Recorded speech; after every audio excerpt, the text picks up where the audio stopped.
Japanese వాళ్ళు స్ట్రాంగ్‌గా ఉన్న పర్ఫ్యూమ్స్ వాడరు. ఎందుకంటే పబ్లిక్ స్పేసెస్‌లోకి వెళ్తున్నప్పుడు జనాలకి ఏమన్నా ఇబ్బంది అవుతది. వీళ్ళు స్ట్రాంగ్ స్మెల్స్‌ని కూడా ఎక్కువ ఇష్టపడరు. ఎందుకంటే పబ్లిక్ వాళ్ళకి ప్రాబ్లమ్ అవుతుందేమోనని అందరి గురించి ఆలోచించి లైట్ బేస్డ్ పర్ఫ్యూమ్సే వీళ్ళు ఎక్కువగా యూజ్ చేస్తారన్నమాట. యాక్చువల్‌గా చెప్పాలంటే వీళ్ళు పర్ఫ్యూమ్స్ కంటే కూడా ఫ్రేగ్రెన్సెస్ ఎక్కువగా ప్రిఫర్ చేస్తారు. ఎందుకంటే అందులో అరోమా తక్కువ, స్మెల్ తక్కువ, లాంగ్ లాస్టింగ్‌గా ఉండేలా చూసుకుంటారు.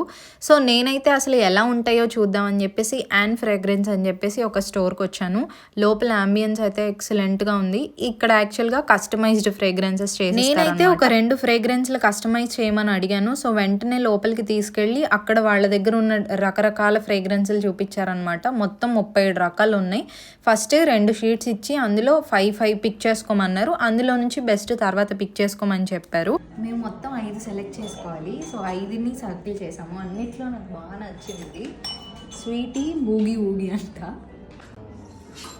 చాక్లెట్ స్మెల్ వస్తుంది, ఎంత బాగుందో. ఇంకా ఆడపిల్లల షాపింగ్ల సంగతి మీకు తెలిసిందే కదా. 10 నిమిషాల్లో అవ్వాల్సింది 45 నిమిషాలు పట్టిందనమాట. 37లో 2 సెలెక్ట్ చేయడం అయిపోయిన తర్వాత బయటకు వచ్చి నుంచొని వెయిట్ చేస్తున్నాను నా ఫ్రేగ్రెన్స్ ఎప్పుడు వస్తుందా అని. ఈ లోపు అందమైన ఆడపిల్లల కాస్ట్యూమ్స్ చూసుకుంటూ ఉండిపోయాను అనమాట. చాలా బాగుంది. నన్ను పిలిచి కలర్ పిక్ చేసుకోమన్నారు. నేను light blue and purple shade తీసుకున్నాను. చూడటానికి చాలా బాగున్నాయి. మీరే చూడండి ఫైనల్ మా సెలెక్షన్ ఎంత భయంకరంగా ఉంటుందో అని భయపడ్డాం, కానీ లాస్ట్ లో టెస్ట్ చేసుకొని నచ్చకపోతే మార్చుకోవచ్చు అన్నారు. సో ఆవిడ మొత్తం అన్ని టెస్ట్ చేసి జాగ్రత్తగా ఇచ్చారు.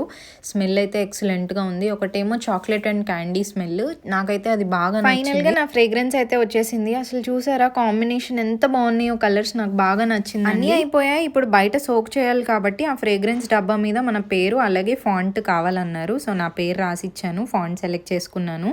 అంతా అయ్యాక ఎలా చేస్తారో ఏంటో అని భయపడ్డాను, కానీ చాలా బాగా చేసి ఇచ్చారు కస్టమైజేషన్. మొత్తం అంతా నాకు తెలిసి ఒక 1 అవర్లో అయిపోయింది.